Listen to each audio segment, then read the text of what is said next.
Unfortunately, it took me a little longer to get to this video than I wanted to. I tried to do a live reaction or a very close to live reaction to state of plays right after they occur.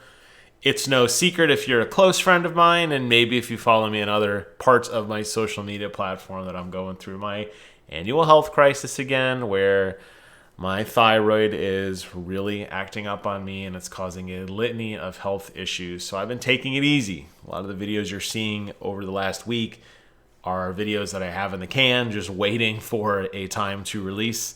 With the exception of the Diablo video, I did spend some time on that one. But I wanted to kind of break the cycle and talk about something a little more fresh and recent, and that was the Horizon Call of the Mountain gameplay that we saw at the State of Play. Showcasing off the potential of PlayStation VR2. I did a separate video some time ago. I will post a link to that in the description below, going through a pretty technical deep dive in terms of what I thought PlayStation VR2 was going to support based on all the technical specifications and engineering drawings and my own professional insight into exactly what virtual reality would contain. So if you're curious about kind of a primer of where we stand on PSVR version 2, I recommend you check out that video, okay? It's good, because I made it. No, it is good, though. All right, so back to the State of Play, though. I was curious when the State of Play was coming out, and I know they said there would be an emphasis on PSVR. We knew that Call of the Mountain was a thing. They had already teased it before. We're getting to see a little bit more of it. It seems like this will kind of be the Astro Playroom, in a sense, kind of showcase game that kind of gets the ball rolling out. I would be very surprised, I would not be very surprised, if, in fact, this was the game that's bundled with the PSVR2 hardware to kind of get you into it. They released a new gameplay trailer, which we'll look at in just a moment, but I wanted to look at the blog with you guys very briefly because there's a small little piece of news in here which kind of gets my mind going in a lot of different directions in terms of like, what can we honestly expect from this game? Is it going to be an on-rail shooter? Is it going to be a kind of teleport adventure? Is it going to be a full locomotive type game where you're free to walk around and move? Seems like it's going to be the middle one of those. The world of Horizon is spectacular up close, and Call of the Mountain, you'll be seeing the eyes through Ryas, who is a Shadow Carja Warrior, who is a former Shadow Carja Warrior, I should say, who hopes to redeem himself by investigating a new threat to Sundom. He's a master at climbing and archery, which we saw quite a bit of in the trailer. A lot of climbing, a lot of archery, which looks awesome, by the way. Two skills crucial to survival as you step into his shoes, scaling perilous mountains and taking down the Thunderjaw. Through the journey, you'll get various weapons and tools to use in the world's many materials to craft gear, equipping you for any situation, but you won't be doing it alone. Along the way, you'll meet Horizon characters new and old, including Aloy herself, which, that's awesome, right? And then they're also mentioning, I didn't see this mentioned anywhere else specifically. They talk specifically about I guess maybe like a subset game mode called the River Ride Experience. This kind of reminds me of a lot of other VR games that have done this in the past. I think Concrete Genie is a perfect example of that, where you have kind of a standalone game and then you add in a VR experience. It's much more tranquil. It's not as gameplay intensive, and it's kind of just like hey, put this on and be wowed by very, very basic things that you're going to see. Here they say the River Ride Experience includes, what does it say here? Take a seat to enjoy the gorgeous views of the world of Horizon, but look out. Some uninvited machines may try to come aboard. The River Ride is a perfect way for a player using the PSVR2 headset to share the magic of VR with friends and family as they watch along on a connected display. So that seems to be much more kind of a docile experience, a very basic on-rail shooter, or probably something you can't fail. Probably something that's just kind of like to pass around, like I say, hey, Grandma, I want to see what VR is? Here, check this out, right? So that sounds really cool as well. I wanted to jump over to the gameplay trailer. This is from the official, this link was directly from the PlayStation blog. Surprisingly enough, it remains unlisted. So if you actually do a search for it, it's hard to find. You only find this video through the blog, which I found interesting that only 13,000 people have viewed that. I thought the PlayStation blogs had a little bit more oomph. I don't know. I'm recording this video, by the way, June 6th, so maybe more people will look into it in the future. I don't know, but I wanted to show off this gameplay again with you guys and talk over some of it because there were some things that I noticed, and I wanted to point them out to you guys. Remember that PlayStation VR2, exclusive for support on PS5, includes a much more robust virtual reality experience. So you're going to get more crisp fidelity. You should be getting better draw distance, better resolution, better field of, well, not really field of view. Your peripheral vision is what it is, but more rendered field of view, amongst other things. Of course, you know, with any VR game, the idea is to get a player spun up and invested in the world as quickly as possible in a way that doesn't make them want to puke their brains out, right? So let's go and take a look at this. I'll go ahead and pause it occasionally as I need to. Here's the River Ride experience that I understand. This is probably the standalone experience just to kind of get you in the mood.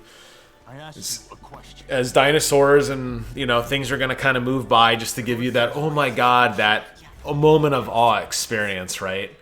And they show a lot of that early on. And that's why I still feel like this will be some sort of standalone thing. And then I think maybe you get knocked off your raft or something, and then maybe this is where the game proper begins. Maybe the River Ride experience was something separate. Now you carry on and play through this. One of the things that you'll notice is you have independent left and right hands, which are mapped one-to-one to your hands, which allow you to climb.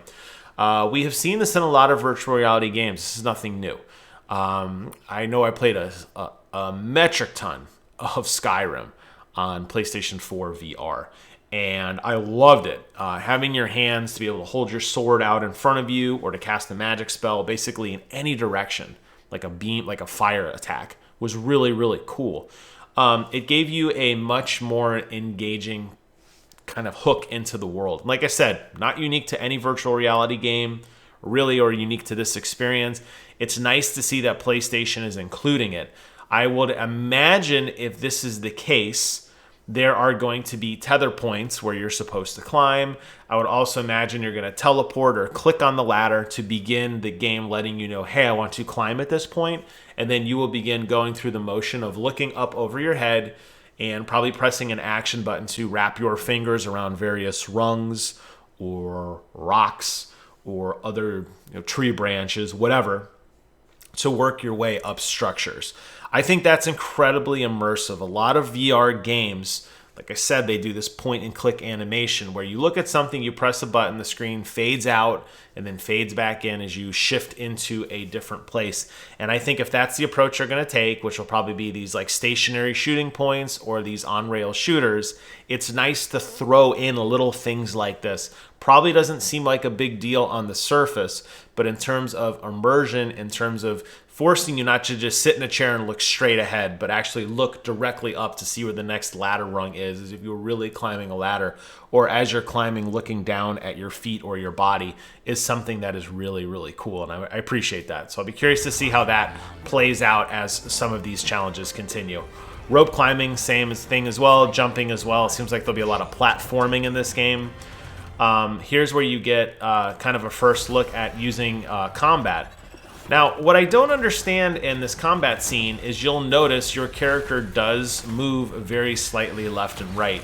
I am going to guess that the combat is going to be based on pressing some sort of button that allows you to do a minor shift left or a minor shift right. It doesn't seem like in your combat you're really doing a lot of rolling around like Aloy does, or jumping from platform to platform. It seems like you're relatively stationary, manning a turret like you saw there, or you know, standing in a single spot shooting arrows at an enemy. And I'm fine with that. I think that's really, really cool, and it makes me kind of think that there we go.